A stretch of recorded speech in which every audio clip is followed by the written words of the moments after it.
Nasanay kasi ako na yung attention noon, nung wala pa si Kidlat, nasanay ako na yung attention ni Daddy Kong ay nakatuon sa akin. Sino ba 'to? Sino ba 'to? Kilala niyo ba 'to? Naku ng nakalaptop ko akong TV tao mo dad. Tas nagselos ka sa anak. Sino ba 'to? Taga-kain ng hotdog sa Timber Mansion na ata 'to eh. Hoy, kung siya ba yun? O ito yung fan ni Kong. Tapos, gusto niya sumikat kaya pinagbigyan ni Kong. Tapos ngayon nagselos sa anak.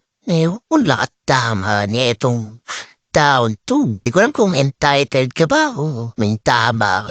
Ano ba? Ewan ko paano ba nasabi, paano mo naisip tong pinagsasabi mo dito sa, ano mo?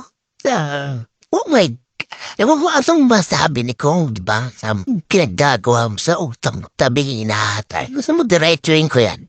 Tapos ng tawa mo, kasi siya sa anak ko ng tabuang-buwang nas. Ano yan, Diyos ko? Kung saan ka man napulot ni Kong, bumalik ka na dun. Malakas kang ka, di ko maintindihan pinagkagawa mo sa buhay mo. Ewan ko ba? Ewan ko guys. Kung kilala niyo to, sabihan niyo naman. Ewan ko, hindi naman siyempre matidiretso ng payamansyon to. Pero, siyempre, eto na ako natidiretso kasi may payaman, basta tutulo ako sa payaman. Ewan ko dito.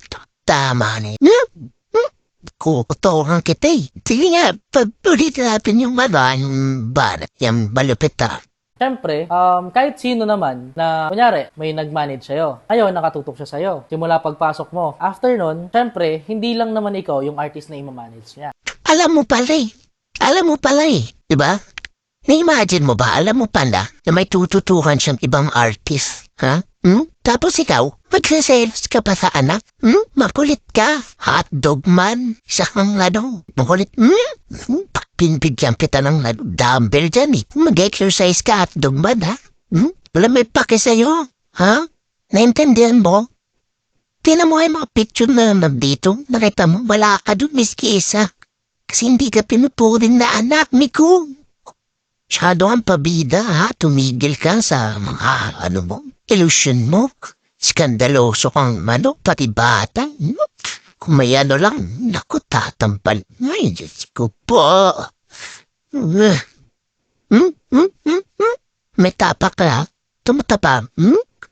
Ewan ko tama na tong comment ko sa'yo, masyado kang namibaw. Kulang sa pansin, hindi ko alam kung kung kasadya to, may problema talaga eh. Pero mayaan mo na sila mag-decide nun sa hotdog man talaga. Hotdog man? Sabihin nyo nang mababaw ako, pero siloso po talaga akong tao. Alam kong wala akong karapatan magselos doon dahil alak ni Daddy Kong si Kidlat. Sabihin ng mababaw ka? G ka ba? Kung mas mababaw pa sa mababaw? Di ko alam ano na yun. Siguro ikaw yun. Di mo nga ulit yung pangalan ito. Siguro dapat yung pangalan mo. Ikaw yung mas mababaw sa mas mababaw na mas mababaw. Ngayon, naging mas mababaw ako kasi pinapapulang kitang ka. Niinis mo ko eh. Alam mo palang wala kang katapatan eh. Sana dinayabi mo. Sana minayday mo na lang. Di yung sasabihin mo pa dyan. Tapos, proud ka pa. Di. Ewan mo. Tingin ko tama na siguro to. Nanggigigil ako, baka magwala dito yung laptop ko. Mga sinesend sa akin ng tropa ko. Tama, ewan ko pat nila sinend to. Alam nila pa Islam ako eh. Kaya na, sige. Ang tropa ko dyan, sa BGC. Tohan ko ay pinagsisend nyo sa akin.